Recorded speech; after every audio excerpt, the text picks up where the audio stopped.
Okay, so we are at Lake Rotorua, right at the very lakefront. This is an amazing space down here, it looks so awesome. They've obviously done a big refit of the area since we were here last, but we just wanted to talk about this spot. This isn't the spot. I think it was just a smidge that way. There used to be a jetty right here, and why is this part of the lakefront, Danielle, significant? Well, almost 30 years ago, a very handsome young man proposed to a beautiful wife right here. This is the spot where Danielle asked me to marry her, Oh yeah. and of course I said Sorry, yes. I got it round the wrong way. I asked him. Okay, here's a tip. You wouldn't swim in Lake Rotorua, especially in the town side. It's a little bit, what's the word? Swan infested. To approach them.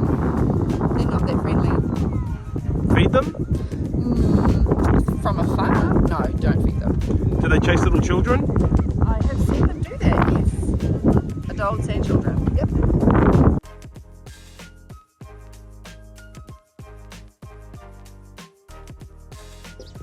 So we are in the government gardens, beautiful spot, beautiful part of Rotorua.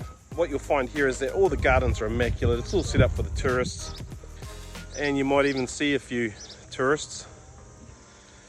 But this used to be an old bathhouse just here, and this also used to be a health and wellness space, but there's a lot more modern opportunities for spa treatments and soaking. They're kind of pricey. Danielle and I are going to take you to a more natural environment for a soak.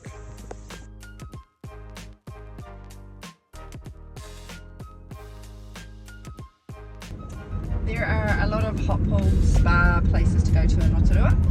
We're heading just south of Rotorua to a place called Kerosene Creek, where you can get in the river and it is warm and a place is hot and it doesn't cost you anything.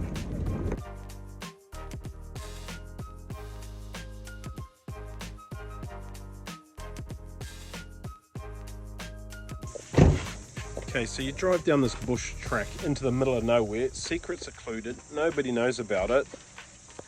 Then you arrive in the blimmin' car park.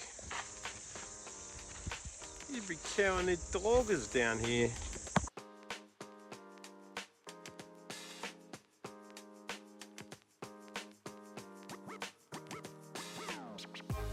Okay, you'll see that we're travelling pretty light.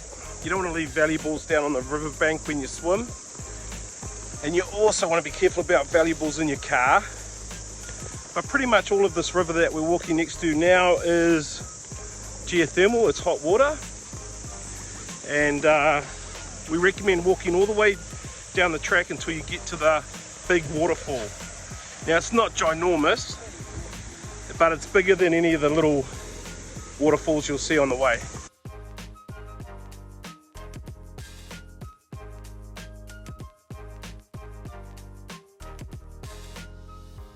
So the one trick with any of these pools is you don't put your head under the water. There's microbiological stuff in the water. If you submerge yourself, you might get something in your ear, and that's not going to be healthy for you.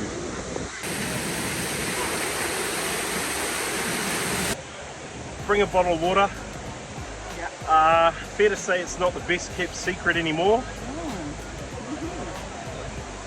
There's a lot of people here. A lot of people in there. I don't remember that. A couple of things, seen people swimming with their mouths open, putting their ears under the water.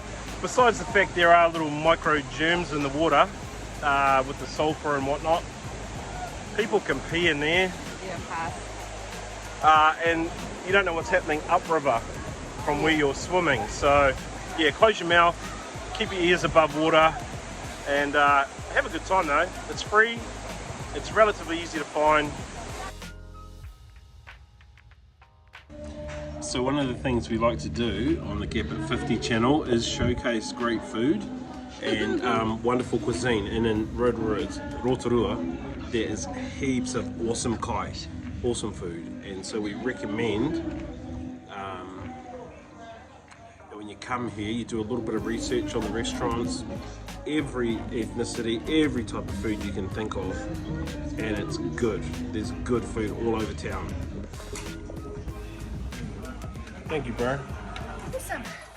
And then sometimes you just have to eat what you can. Like we said, this is not all like high-flying influence stuff. We're just mum and dad, empty nesters, doing takeaways. Only because we have to, not because we want to.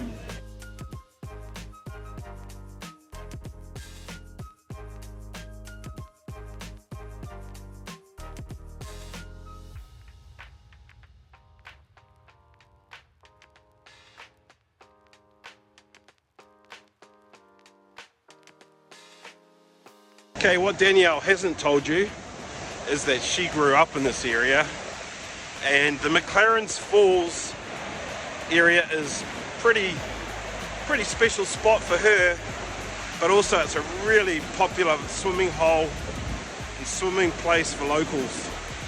We've got this walkway bridge here, but just behind us is the bridge for the vehicles, and that was a bridge that for years and years people have jumped off. Since they've made the walkway, this is now another place you can jump off. It does have a sign here saying danger, no jumping or diving off the bridges, but of course people are still going to do that. But definitely, as always, if you're going to jump into any kind of water, go down and check what's in there first before you jump off. Or ask the locals, where is the best place to jump? We are going out for dinner tonight in Mount Maunganui. We feel like a bit of Mexican again. Yes. And we'll see how it goes, and then we'll show you the mount. Dinner, and it was a good little bit of Mexican. Hit the spot, heading to Mount Maunganui main beach. This is Mount Maunganui Beach. Behind us is the mountain that lots of people like to climb up for a really great view or walk around. This is a really popular beach. Lots of people come here for summer and hang out. It's really beautiful. There's a seagull here, look. What?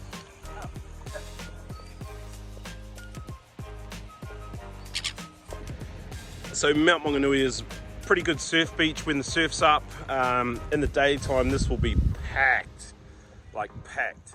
And it has kind of a surfer's paradise feel about it if you've been to Aussie and done the Gold Coast. That's what you'll get here in Mount Maunganui. And yeah, packed, summertime crazy, good waves and good vibe. The beach goes for miles that way too. Goes all the way down towards Papamoa, and further south there's beaches all the way along. So this trip we've tried to keep it a little bit different. We've just been doing free stuff that costs you nothing, stuff that will cost you nothing.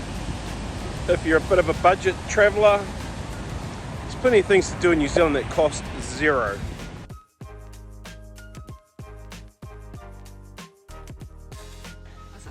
Okay, so we are home.